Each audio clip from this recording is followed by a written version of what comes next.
Allez, on retrouve Jacques Perrotte et toute l'équipe de Là où ça bouge à Vire. Jacques Perrotte qui, visiblement, n'a pas envie de travailler. C'est bien passé tes vacances en Tunisie, non? Très bien. Pays remarquable, ouais, non, c'est vrai. Attends, excuse-moi. Allô? Oui, Franck. Oui, Jacques, c'est Franck, là. Je suis au théâtre du Préau à Vire. On vous attend pour le début de Là où ça bouge, là. Ça Non, commence. je peux pas, là. Je peux pas, je suis débordé, là. J'ai beaucoup de... Non, faites-le avec Jean-Michel, directement, d'accord? Non, je peux pas venir, là. Salut. Non, parce que... Mais on va au cinéma cet après-midi, non?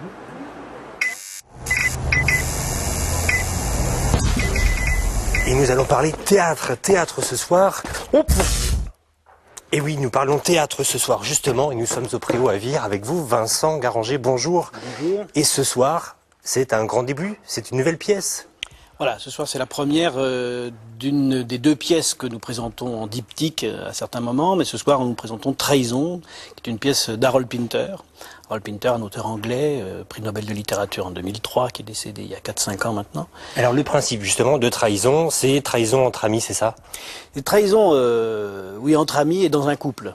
En fait, les deux pièces que nous présentons dans la semaine, donc Trahison et La Campagne, en fait, mettent en scène un couple aux prises avec le troisième larron, qui dans Trahison est l'amant et dans La Campagne est la maîtresse.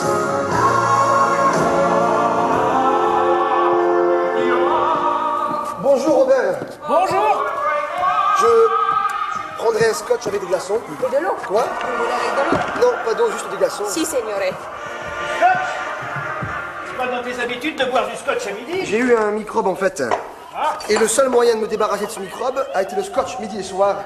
Donc, je bois encore du scotch au cas où il reviendrait. Ah oui, genre chaque jour, une pomme conserve son homme. Précisément. À la nôtre. À la nôtre. Les menus, signori. Voilà pour Trahison et La Campagne, ici jusqu'au 1er octobre au Théâtre du Préau à Vire. Et justement, Rémi Mauger et Carole Lefrançois se sont intéressés à cette structure, la culture en milieu rural, au travers d'un nouveau documentaire. Et Jacques, je crois que vous êtes avec Rémi Mauger et vous allez nous en dire un petit peu plus sur ce documentaire. C'est bien ça, vous êtes à Caen? Écoutez Franck, nous on est à Caen. Nous on est à Caen avec Rémi Mauger qui a préparé lui pratiquement un 52 minutes sur le théâtre du Préau de Vire. Rémi, ça parle des spectateurs surtout. Ça parle qu'est-ce que serait le théâtre sans public? Bonne question. Oui. That is the question. Ben voilà, c'est notre sujet.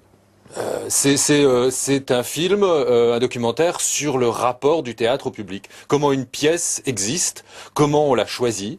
Il faut pas choisir la facilité quand on est directeur et programmateur du théâtre du Préau. On fait appel à des auteurs contemporains qui vont aller sur des sujets difficiles et qui vont essayer malgré tout de séduire, pas dans la facilité, le public des campagnes. C'est-à-dire de la demi-douzaine de communes qui sont leur bassin de population, dans la Manche, dans l'Orne et dans le Calvados, pour proposer ce théâtre-là. Il frappe. Pour que je leur fasse à manger, il frappe. Pour que je leur fasse l'amour, il frappe.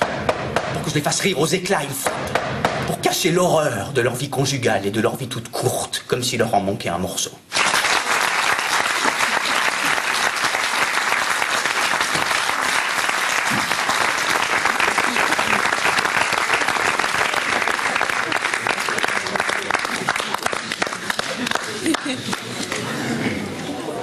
Moi j'ai bien aimé, hein.